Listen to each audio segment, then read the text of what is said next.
So I'm going to ask something a little selfish.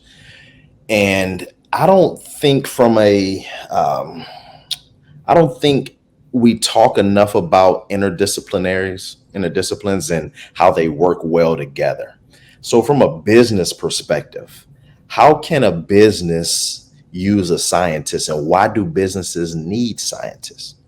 Well, I mean, if you think about science, some people think about science just as like base level biology, right? And so, but science intersects with everything. So just think about like if you're working with a tech company, right? And so they need people that understand how cables work. They need engineers that can actually put cables and things together. They need chemists, right? So chemists that actually build different specific molecules that will go in making products or make paints or make your computer. Everybody loves their computer, everybody loves their phone. Well, how do you get the circuits?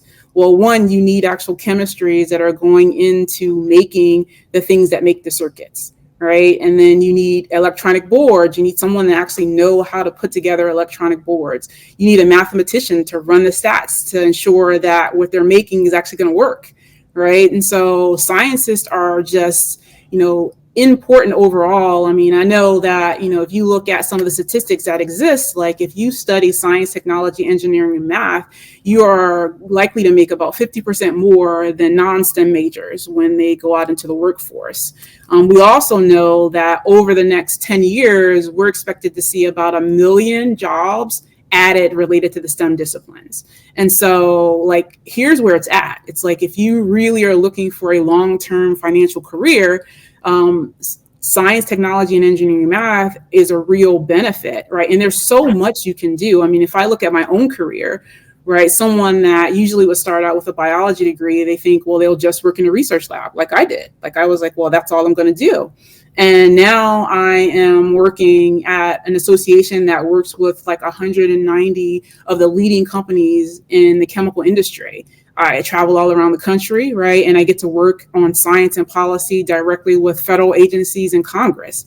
And so who would have thought, like when, you're in school as an undergrad, that you're working on, biology in a lab, working on an experiment, that you would have the opportunity to testify before a Senate committee. And so those are things that science has led me to. And I tell people all the time that you never know where science is going to lead you. I mean, my science degree has taken me all the way to Israel, to Italy. And that's just because of a love of science, to be able to travel to all these different places and be able to leverage it. And so I think businesses are really, it's important for them to understand the value that they have for science. Even when you think that science is not something that you need, it probably is. Like, you probably need someone that just understands some of these like core elements. I mean, and I work in the chemical industry, and one of the things that's so important for us is that we're really looking to make sure that we're diversifying our industry over time. And so when we look at the chemical industry, only about 26% are representative of minorities in our industry.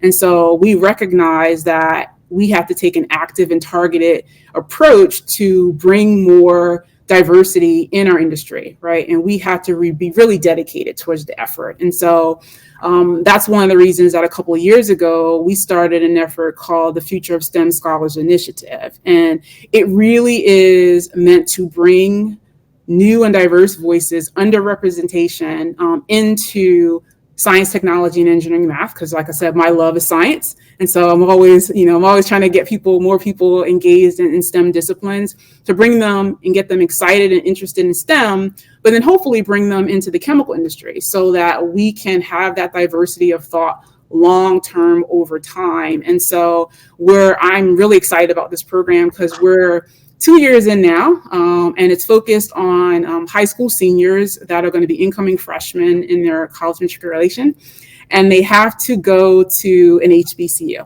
So this is again where you guys' mission comes in. It's just really focused on getting more HBCU grads, right? And so I'm excited because we have right now 295 students that are currently matriculating at HBCUs because of our scholarship.